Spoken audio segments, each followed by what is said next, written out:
to spiritual life in 1980. That was even before I was born. During the difficult time of the communist era in Russia, when the Committee of the State Security, which is formerly known as the KGB, was harassing all spiritual practitioners. Despite these obstacles, he was a scientist, a Moscow State University graduate, and a postgraduate student at the Institute of Molecular Biology. He decided to experiment with the Hare Krishna Mahamantra. Which really moved him profoundly, and like they say, the rest was history. Moved him profoundly. So, and like they say, the rest was history. Can you think of a better person to have finishing our Japa retreat? So I just want to now please welcome His Holiness Bhakti Vijnana Goswami. Maharaj, over to you. Namo Vishnupadaya Krishna Pristaya Bhutale Srimate Bhakti Vedanta Swami Niti Namine Namaste Saraswati Devi Gauravani Pracharini Nirvishesha Sunyavadi Paschata Desatarini Vanchakalpatarubhishcha Kripa Sindhu Devacha Patitanam Pavanebhyo Vaishnavebhyo Namo Namaha Jai Shri Krishna Chaitanya Prabhu Nityananda Shri Advaita Gadadhara Srivasadi Gaura Bhakta Vrinda Hare Krishna Krishna Krishna Hare Hare Hare Rama Rama Rama Hare Hare Hare Krishna Krishna Krishna Hare Hare Hare Rama Rama Hare Hare Yantah Pravishimam Avachimam Prasuttam Sanjeevayata Kila Shakti Darak Swadam Nanyam Shahasta Charana Shravanat Vagadim Pranannamo Bhagavate Purushaya Tubhim Swasyastu Vishwasya Kala Prasidatam Jayantu Bhutani Shivam Mitrodaya Manascha Badram Bhajata Tadoksache Adeshitam Naumati Apyahai Tuki. Hare Krishna, dear participants of this holy name week retreat. It's a big, huge honor for me to speak in front of all of you. And I will try to say a few words regarding chanting Japa from the perspective of both Yoga Sutras of Patanjali Muni, which describe very essential psychology of meditation. And this psychology of meditation is, of course, common for any spiritual practices which are based on meditation. And the philosophy of Sankhya, based on the teachings of Kapila Dev in the third canto of Srimad Bhagavatam, in regard to the chanting of the holy name.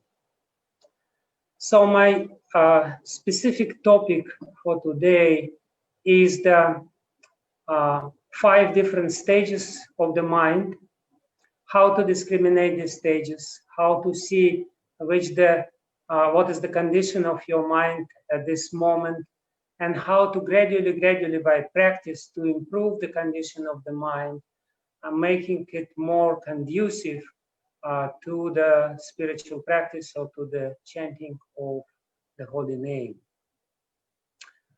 And in particular, we will also speak about this topic in relationship with the qualities of our consciousness, specifically of our chitta, which is the reflective mechanism of our mind. So first, these 5 stages of mind, which are described by the commentators on the very second sutra of Yoga Sutra Patanjali, where Patanjali Muni gives the definition of yoga. Yoga is chitta vritti nirodha. So in the commentaries commenting on this sutra, the acharyas of yoga, and specifically, notably, Srila Vyasadeva, who is the first commentator of Yoga Sutra, whether it's Vyasadeva, whom we know, or somebody else called as Vyasadeva, it doesn't really matter. It's a very famous commentator of Yoga Sutra, who speaks about 5 different conditions of mind, starting with kshipta. Kshipta, muda, vikshipta, ekagrata, ekagra, and nirodha. Nirodha is the highest stage of the mind when the mind is completely, totally under control. And this is the mind which is totally absorbed in the object of meditation. But the conditions of the mind starts with kshipta. Kshipta means distracted mind. Mudha means stupefied mind, the mind which is absorbed in tamas. Vikshipta means the mind which is very rajasic, full of passion, and very active. Ekagrata, the state of the mind. This is one-pointed mind, sattvic mind. So let's first consider this and see how practical it is, how this particular model is very practical for our chanting of japa. So what is the first, the lowest condition of the mind? That's actually, when we analyze it very carefully, we will understand that this is the condition of the mind which we usually are. Kshipta means the condition of the mind with predominant influence of rajas and tamas. And basically, it's distracted mind, the mind which is, scattered around and which is not really satisfied with anything. Kshipta is the specific condition of the mind when you always want to change into something else. And we all know, as soon as we start something, immediately the mind says, no, this is boring. Let's do something else. But as soon as you start something else, the mind will say the same thing. No, this is also boring. Let's do something else. And in this way, the mind is jumping from one engagement to another engagement to another engagement without any end. And this condition of the mind, scattered, distracted condition of the mind, is actually the condition of unhappy mind. And this is naturally so because rajas and tamas are predominant in this condition of the mind. And basically, in any situation, the mind is not satisfied. And therefore, he's always changing the engagement, and the only satisfaction which the mind derives is in this process of change. No steady condition or no steady engagement will give any satisfaction to this mind, basically because the mind is not happy.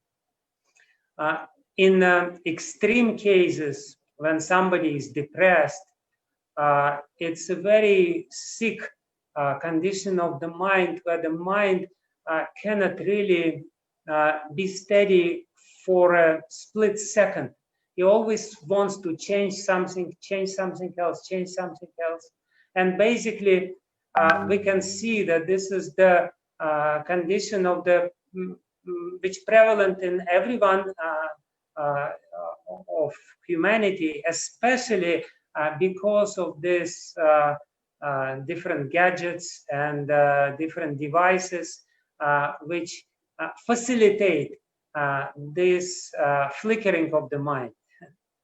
This kshipta state of mind is the mind which checks every 10 seconds the WhatsApp messages and answers WhatsApp messages, one WhatsApp message after another WhatsApp message, and then he's not satisfied, and then he has to check some other messenger, Skype or Telegram or email.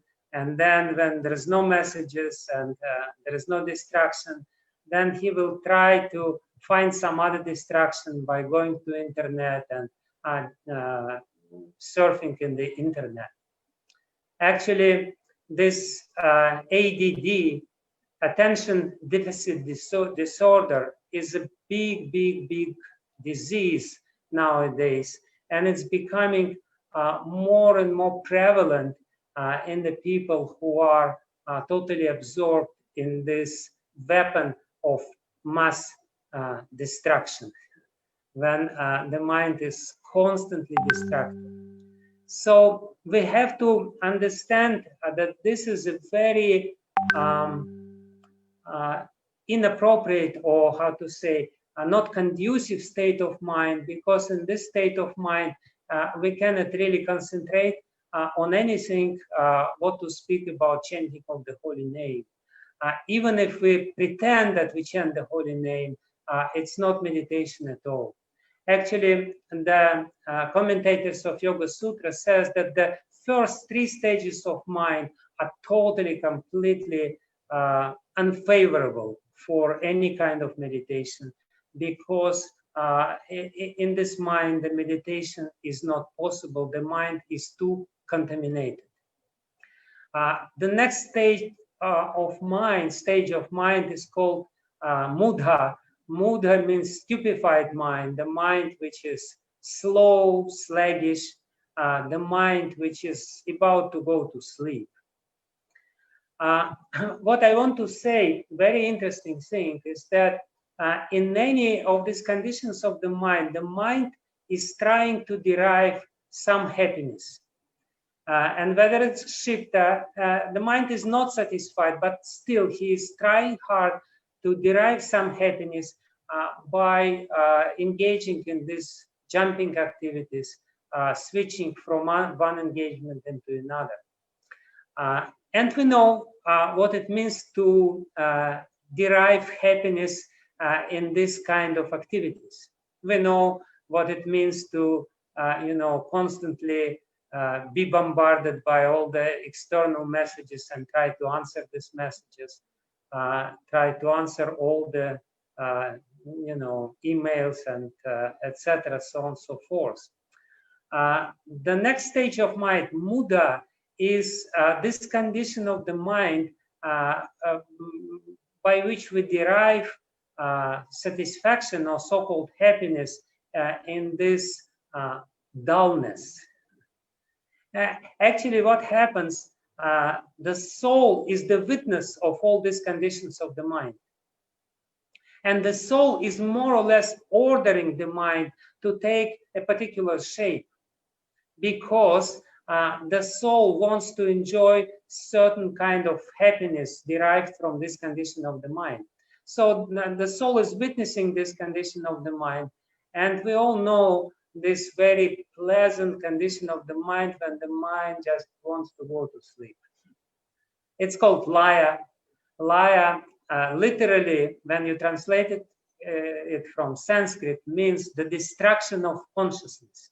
The consciousness becomes completely, totally covered, and this thick covering of ignorance is a sort of enjoyment for the soul, which wants to enjoy the complete forgetfulness and goes into sleep, or into this very sluggish and dull condition when nothing really happens. And then vikshipta, visheshkshipta, means the mind which is infected by rajagun, by the mode of passion, where one is kind of concentrated, but this concentration is full of rajas. This is a higher condition of the mind, and we can see that people bring them into this state of mind when they engaged in some computer game, or when they see movie, especially when it is horror movie. The mind is concentrated on what is happening, and it's running into this, and occasionally experience this state of concentration, but basically it's a very how shall we say, very turbulent state of mind, when the mind is just raging and trying to be all over the place. So this is the three conditions of the mind which are not very conducive for meditation, totally not conducive for meditation. And unfortunately, we spend most of our meditation in these conditions of the mind. Either we, try to concentrate for a split second on the holy name, and then immediately something comes to our mind, and we start playing with this thought, and this thought is changes into another thought, and then we take our smartphone and we answer some messages, and in this meantime we say Hare Krishna, Krishna Krishna, Hare Hare, Hare Ram, Ram Hare Hare. And Krishna doesn't really understand what's going on. what we are doing actually? What is the point of doing all these strange sort of activities? Or we go into a peaceful state of oblivion while chanting the holy name, and then Nashta Prayeshva Bhadrashva, everything which is disturbing in the mind is being removed, and we become completely peaceful and go into deep ignorance. Or we become frantic, and in this frantic condition we try we try to very hard to concentrate. Sometimes I can see how people in this rajasic condition of the mind, they make extra endeavor to concentrate the mind, and sometimes they do very strange kind of expression in the face, and the whole body is completely totally tense, and somehow or other they think this is meditation. But again, the very important point which I wanted to stress or emphasize at this point of my description is that this is all states of the mind by which the soul, who is the witness, is trying to relish this sort of condition. And this happiness which we derive from these three conditions of the mind is known to us. We know how to be, quote unquote, happy in distracted state of mind. We know how to be happy, again, quote unquote, in stupefied condition of the mind. We know how to be happy in frantic condition of the mind. The next stage, which is the preliminary stage of meditation, is called ekagrata, and ekagrata is the completely peaceful state of mind, completely translucent, very serene and very peaceful condition of the mind, where we don't have to endeavor, we just very peaceful. And the problem is that we don't really know how to become peaceful and how to become happy being peaceful. We don't know what it means to be happy in this peacefulness condition, in this peaceful condition. It's boring because we are too much programmed into another conditions of our mind. So the first point which I wanted to make is that we have to learn how to derive happiness from peacefulness. What is this condition of ekagrata when the sattva gun is prevalent? What is sattva? Sattva is very light condition of the mind. When we take rajas, rajas is very passionate. When we take tamas, tamas is very heavy. It's just really kind of puts you down. But sattva is a very light condition of the mind. If we fix ourselves in this condition of the mind, here it is, I'm peaceful.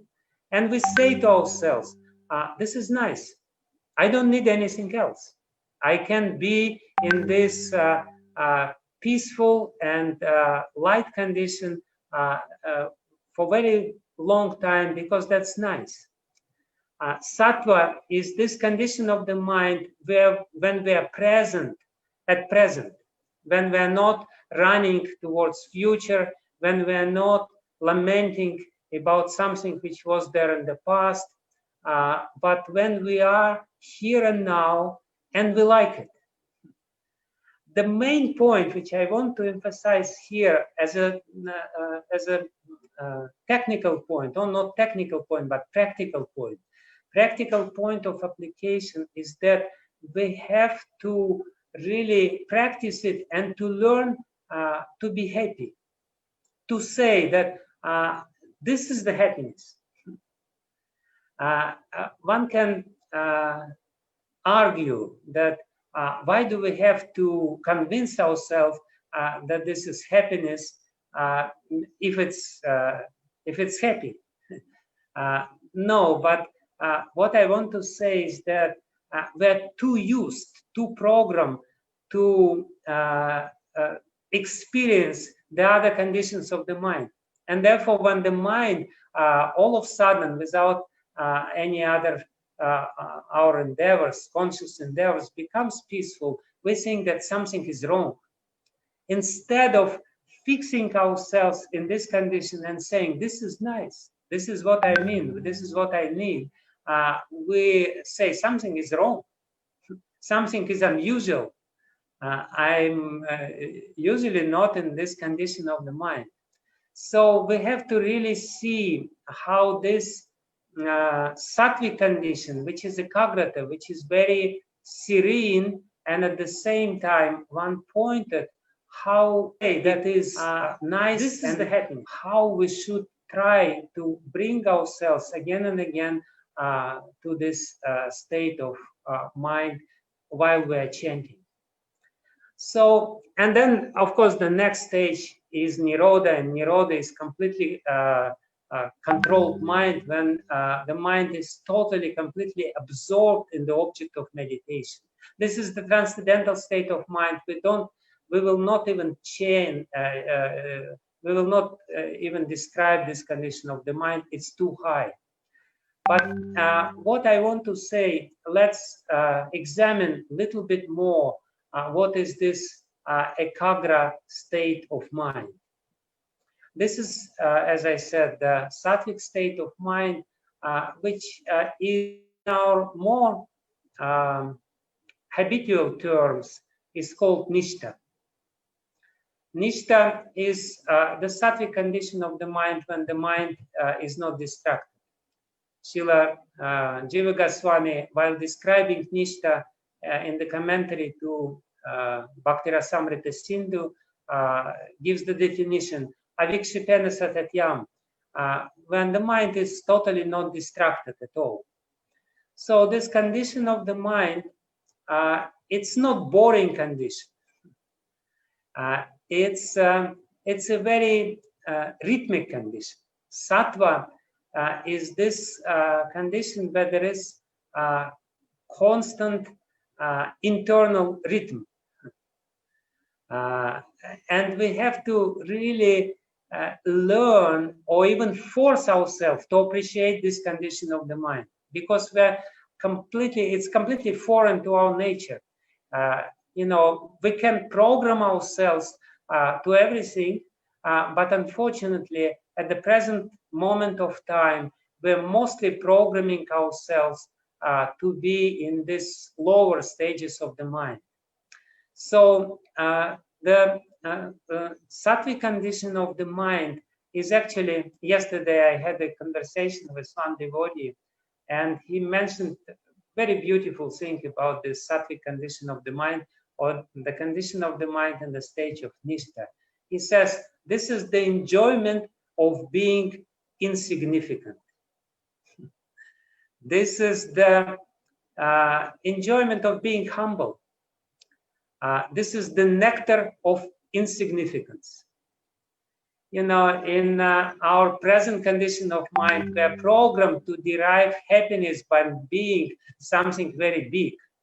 Like I was listening with great satisfaction the introduction which was given to me, you know, about this medal and this and that. So this is how we usually try to derive happiness, by being something significant, this medal or that medal. It's it's really ridiculous because this is all upadhis of the mind. But when we are in the sattvic condition of the mind, we understand that actually I don't need anything else. I am what I am, and I don't need to run anywhere else. This is where I am. I'm here and now, and I'm doing the most important thing which is there in the creation. I'm chanting the holy name. Hare Krishna, Krishna Krishna, Hare Hare. Hare Ram, Ram Ram, Hare Hare. And I don't need to run anywhere. I don't need to do anything. I don't need to check my WhatsApp messages. They can wait for a couple of hours while I'm chanting the holy name. And maybe when I chant the holy name properly, I forget about all these WhatsApp messages and will continue to chant the holy name. So again, the important point which I want to make at this stage of our description is that we have to learn to be happy by being peaceful.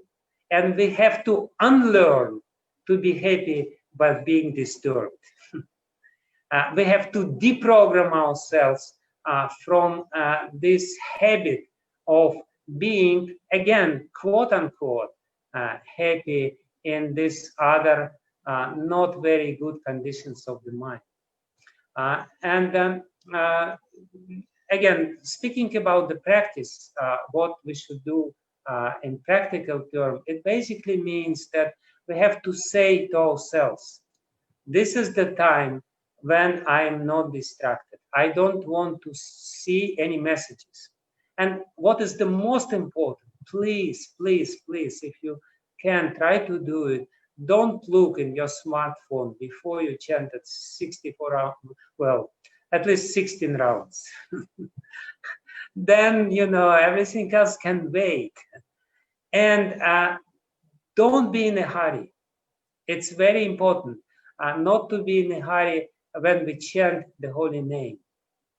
You know, because Bhaktivinoda Thakur calls this mentality when we chant the holy name and at the same time always look in the watch and see when it will end. Bhaktivinoda Thakur in Jaiva Dharma says that this is a very base mentality, very mean, very low-class mentality when we chant and just to finish this, because we again approach the chanting from a different perspective. We don't approach the chanting that this is the most important thing which we are doing during the day or in our life, but we just want, this is the tick exercise. We just want to put the tick. That's done. 16 rounds is done. Now I'm free to do whatever I like. And this is this learning how to become happy in being sattvic is basically what meditation means. When you go to in other spiritual disciplines, when you learn what meditation means, they really work hard and force you to derive some happiness from this state of mind. Like if you do vipassana, for 10 days, you just have to do nothing. And this is the hardest thing which you have to do by doing nothing. You just have to watch your mind. And at one point, the mind becomes peaceful and say, yeah, okay, fine. So this is what Krishna calls Vairagya Nabhyas. When, and Patanjali Muni give the same advice to his readers. He says that, you have to do, when it comes to sadhana, sadhana means the constant endeavor to steady the mind, and not only to steady the mind, but to derive happiness from this steady condition of the mind. And what is most important, again, to discriminate between this sattvic ekagra state of mind and rajasic vikshipta state of mind when you're just, forcing yourself to concentrate. It has nothing to do with meditation. Meditation is not a forceful state. It's a very relaxed state of mind. The mind is completely relaxed and completely happy. And in this happy state of mind, when he's not hurrying anywhere, he's just chanting Hare Krishna, Krishna Krishna, Hare Hare, Hare Rama, Rama Rama, Hare Hare. So the most important thing I want to say now, what should happen when we learn or train our mind to be in this state in this condition, to be in this condition, in this state of nishta, when we are witnessing. The miracle which will happen on this stage is described by Sri Chaitanya Mahaprabhu in the 3rd verse of Shikshashtakam, where he says, Kirtaniya Sadahari. The miracle which happens on this stage is that we, the soul, being witness of the states of Chitta, will all of a sudden witness the descent of the holy name in our Chitta. Instead of forcing ourselves to do some sort of meditation of the holy name, we will enter into this flow of meditation. And this flow of meditation will automatically carry us closer to Krishna and gives us a lot of satisfaction. Actually, what happens in this state of mind is explained by Lord Kapila in the 26th chapter of the 3rd canto of Srimad Bhagavatam, where Lord Kapila describes the qualities of Chitta. He says the qualities of Chitta, which is the most subtle element in our antakarana. Our antakarana, or internal sense, internal organ, consists of 4 elements: Chitta, Manas, Ahankara, and Buddhi. So before explaining Ahankara, Manas, and Buddhi, Kapila Dev explains the qualities of Chitta, which is by nature very transparent element, full of sattva.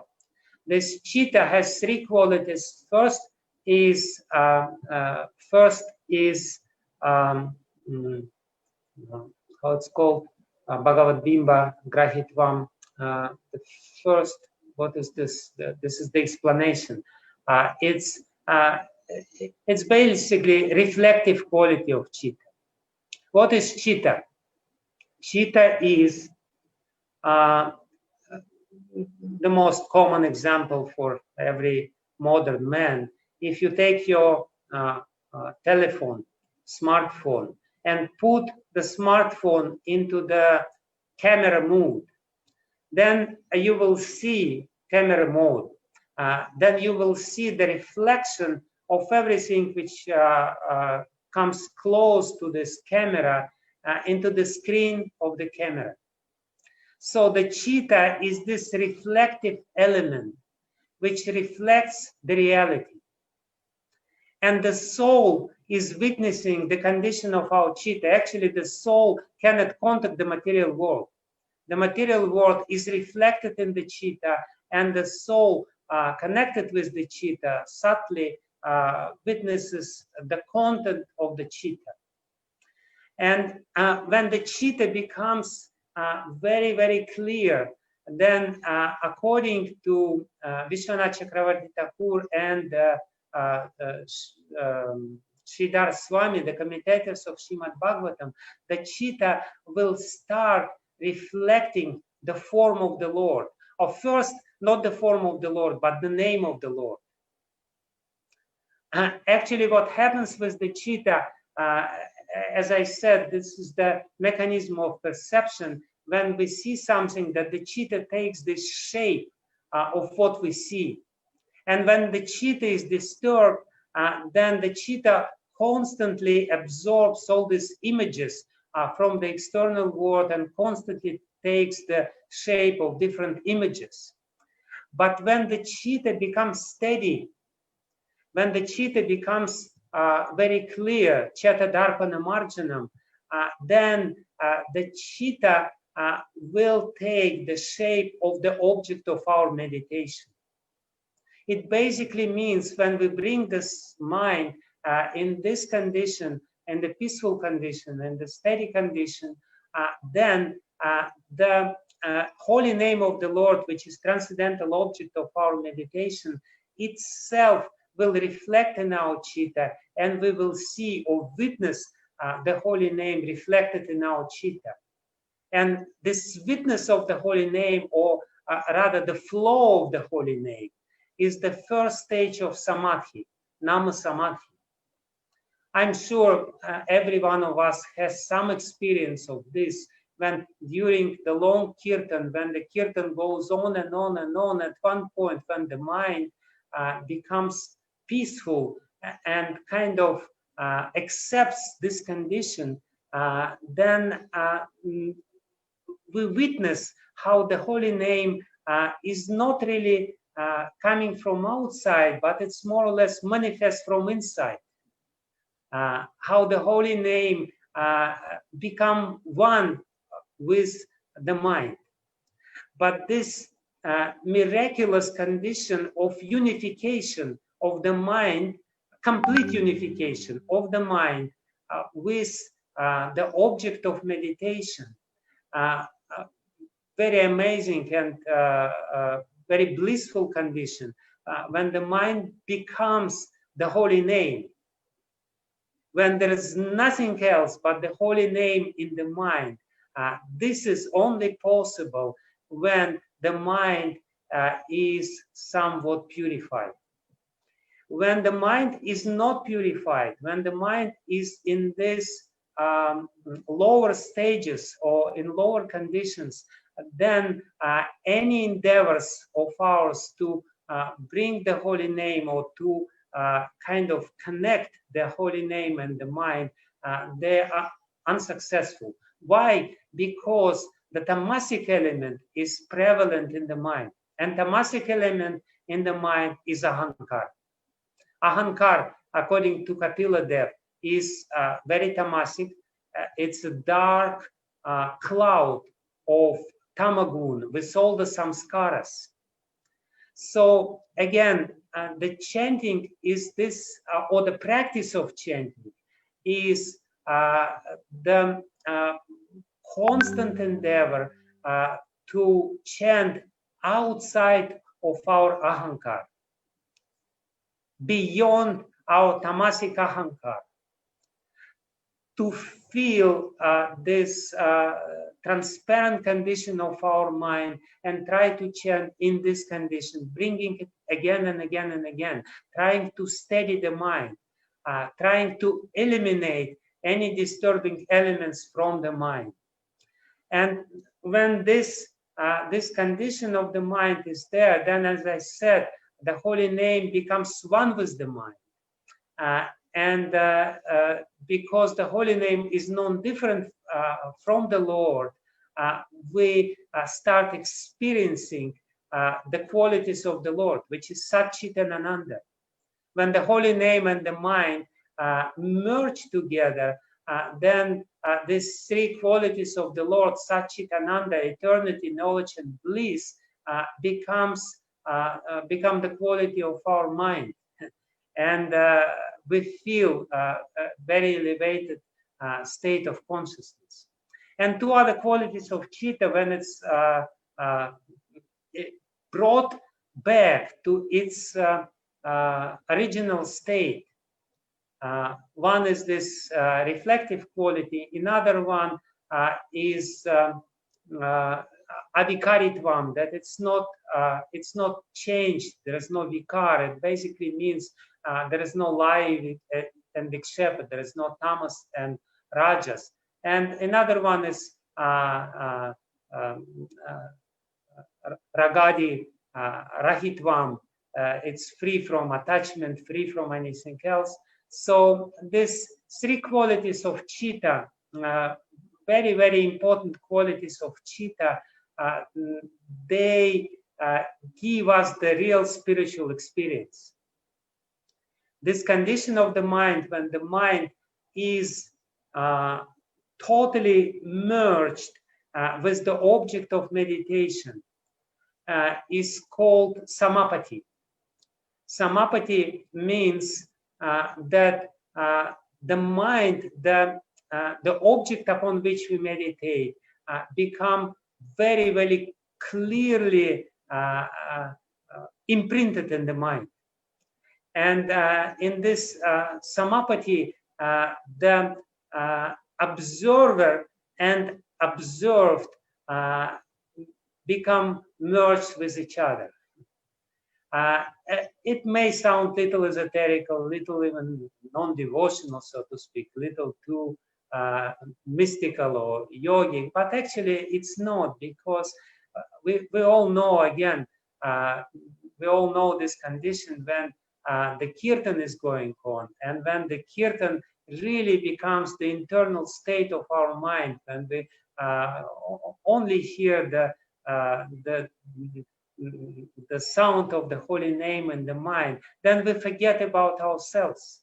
We literally become merged with the holy name. It's not the merging with the holy name in a bad sense. It's not the impersonal merging, but it's a blissful merging into the flow of the holy name, which is really meditation. And when we do it, we experience bliss. When we try to do it, even though it may be a little difficult in the beginning, but then if we understand how different conditions or different things which we do affect our mind and distract our mind, and how we should cherish and appreciate this sattvic quality of the mind, how we should protect the sattvic quality of the mind. If we really understand and discriminate, then we will conduct our life in such a way that we will only bring more and more sattva within our mind. And we will try to eliminate the elements of tamas and rajas from our mind, and in this way we'll become happy. Of course, it means very many things, getting up early, eating very sattvic food, so on and so forth. But first, we have to really understand how blissful it is, and how the meditation is only possible. I cannot stress it more.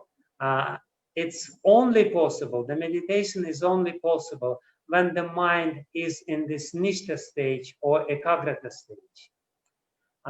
And we have to strive for this, to make it very clear goal, and do whatever is necessary to achieve this sattvic state of mind, which is called ekagrata, when we have only one goal. And for that, of course, we know we should practice humility, we should practice tolerance, we should respect other people, we should not blaspheme the devotees, we should not try to establish our ego.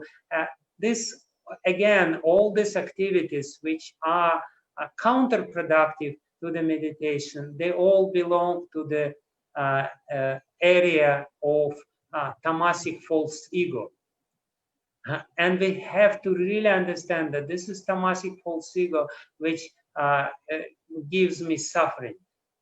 And I have to get rid of this tamasic false ego and try to reestablish this original transparent condition of the mind. Srila Prabhupada, in this commentary to the 26th chapter of the third canto of Srimad Bhagavatam, compares this original state of mind with the original state of water. The state of water originally, it's very, very pure, transparent. and therefore it can reflect accurately even transcendental objects such as the holy name of the Lord. It's very sweet, and therefore it doesn't have any other tastes, the taste of Tamagun and Sattvagun. And it's very, very peaceful, and it brings you a lot of satisfaction. So again, the main point which I want to make is that we have to discriminate between these states of mind and try to eliminate the unwanted states of mind. And this is what sadhana or abhyasa means. Abhyasa means to get rid of other conditions of mind. And it's possible, but it has to be done very consistently, every day of our life. Patanjali Muni explains what really practice means. Practice means dirgha kala, for a long time, nirantaram, nirantaram, without any break. Every day we have to do it. And satkaryam, it means we have to do it in a very reverential mood, again and again and again, again and again and again, to bring the mind into the peaceful state, into this sattvic state of mind, and chant in this state of mind. And that's within our purview if we know that we are supposed to do this. We should not be satisfied. We cannot be satisfied. It's suicidal to be satisfied, to chant in the distracted condition of mind. It's a mockery. It's not meditation. And for that we should sit down. Many people I know, they chant while running, jogging, doing exercise or whatever it is. But this is not a kagrata state of mind. Well, maybe if the mind is not so used to this peaceful condition, then for some time you can do it. But still, this is what we should learn: how to bring more and more sattva within our mind, and how to make our mind really proper instrument for meditation. Then first, the name of the Lord will be reflected in the mind. Then the form of the Lord will make its appearance in the mind when the mind is steady. And when the form of the Lord, in the form of spurti, in the flesh, will appear in the mind, then after that, it will become steady, not as a forceful state of meditation when we try to force the form into our mind. No, the form himself, the form of the Lord himself will come into the mind. The mind will take the shape of the Lord. We don't need to do anything else. The only thing which we should do, the only thing which is our obligation, is to steady the mind. Everything else will be done by the mercy of the Lord. And when the form of the Lord will come, after that, the qualities of the Lord will become very prominent and very tangible within our mind. We will literally see how Krishna smiles, and we will feel his kindness, his mercy. We will feel his genius mind. We will hear his words, and so on and so forth. And then Krishna's eternal associates will be reflected in the mind according to this sequence, which is described by Srila Jiva Goswami and Bhakti Sandarbha. And finally, the leelas of the Lord will be reflected in the mind. Everything is possible when the mind is clear. But what we should do, we should understand what is the dirt in the mind, how this tamasic and rajasic condition muddle, make our mind muddy, how they are not good, how ultimately, even though we derive some perverted happiness from them, they ultimately don't bring any happiness to us. and how we should strive again and again and again to this peaceful meditative condition of the mind, being happy and being present right now. And by doing so, ultimately, we will achieve the success. Ultimately, one after another, all these transcendental objects, by the influx of spiritual energy, will enter into our mind, which we brought into the proper condition, making it proper receptacle of the transcendental experience. Before that, there is no question of transcendental experience. Before that, it's just a preparatory stage for meditation. But if we don't clearly understand how it goes, then we will never be able to really bring us to this point of meditation. I am speaking for too long. So thank you very much. I don't know what we should do. Should we chant one round in this state of mind, or should we answer the questions? Please guide me. Hare Krishna. Would you be willing to take a few questions? We have about 6 minutes. Okay. There's one question that I will start, and then Ajay Gauranga Prabhu, you can go next. This is, I think it's Mukunda Madhav Prabhu who says that how to come to that sattvic condition of mind. Again, first we have to,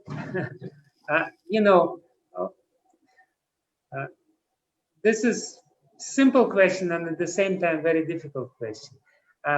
We have to follow rules, regulations. We have to be very sattvic in all our dealings.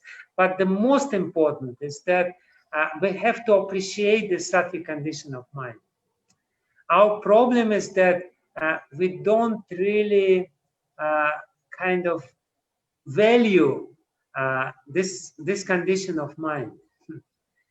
And we're too much practicing other unconducive conditions of our mind.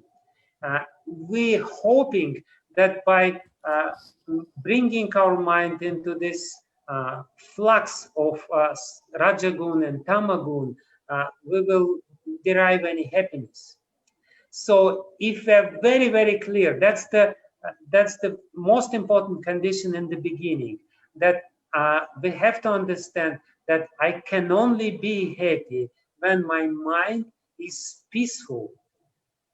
This is what really happiness means. Other things which may seem to be happiness, which may feel happiness, which may cheat me as appear to me as a happiness, is actually not happiness. It's actually misery.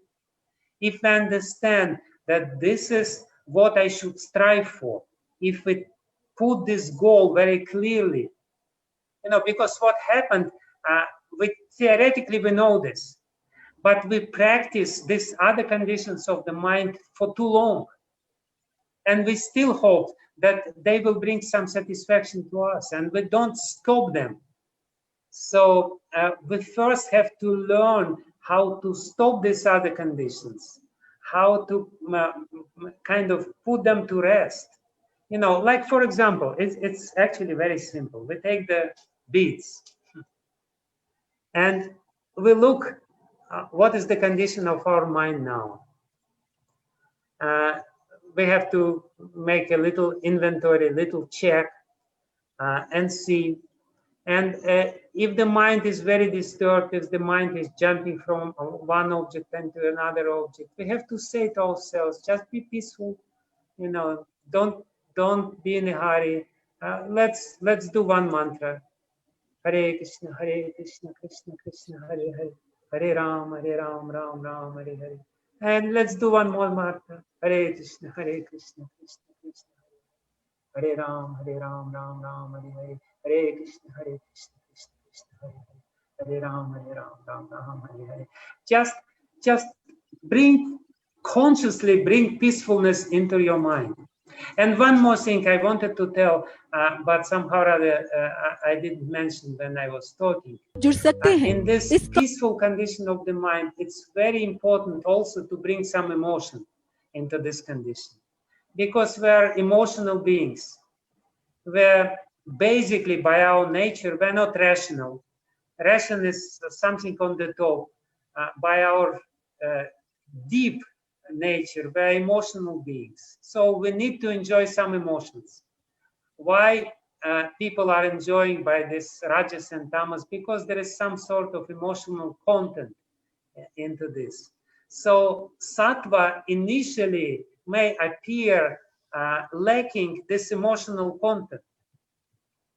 You know, you're sitting there, you're peaceful, but there is no pronounced emotion. We're not yet capable of experiencing spiritual emotions, and material emotions are not there because there is no sattva and rajas. Rajas and tamas. So this emotion of sattva gun is the emotion of gratitude. If in this peaceful condition of mind, we also experience some gratitude internally. Oh, thank you, Krishna. Thank you. You came to me, you came to my life in this form of the holy name. You're so kind. You're present in my life personally in the form of this Hare Krishna, Krishna Krishna, Hare Hare, Hare Ram, Ram Ram, Hare Hare. Then in this peaceful condition of mind, and at the same time full of gratitude, we will chant for a long time and derive immense happiness. But again, we should learn how to derive happiness from this, because we are too programmed for another types of happiness. Hare Krishna, I have 1 minute left and I've got a lot to say to thank you, but I'd rather cut my thank you short and put forward a request from many devotees who want to know how can they connect with you. They have so many questions, so they want to reach out. How can they connect with you? Oh, how they can connect with me? I have a YouTube channel, and if you have questions, you can write on this YouTube channel, and we can make a question. It's in English. I don't know what is exact address of this YouTube channel. Bhakti Vijnana Goswami. There is a YouTube channel, and if you have questions, you please write there, and we can have question and answer session on this YouTube channel in English. Usually I speak in Russian because that's my mother tongue, but every now and then I speak something in English. Time is up, but thank you, Maharaj. Thank you so much for starting the final day of this World Holy Name Festival on such a high note. It was just, you know, your explanations were simple but so effective, philosophical but so practical. So on behalf of the ISKCON Kirtan Ministry, on behalf of the World Holy Name Festival Committee and all the participants, we want to express our gratitude and thank you. And yes, the honor was ours. The honor was just all ours. Thank you so much, Maharaj. Thank you. Thank Hare you, Krishna. Thank you. Hare Krishna. Thank you. Hare Krishna. Hare Krishna.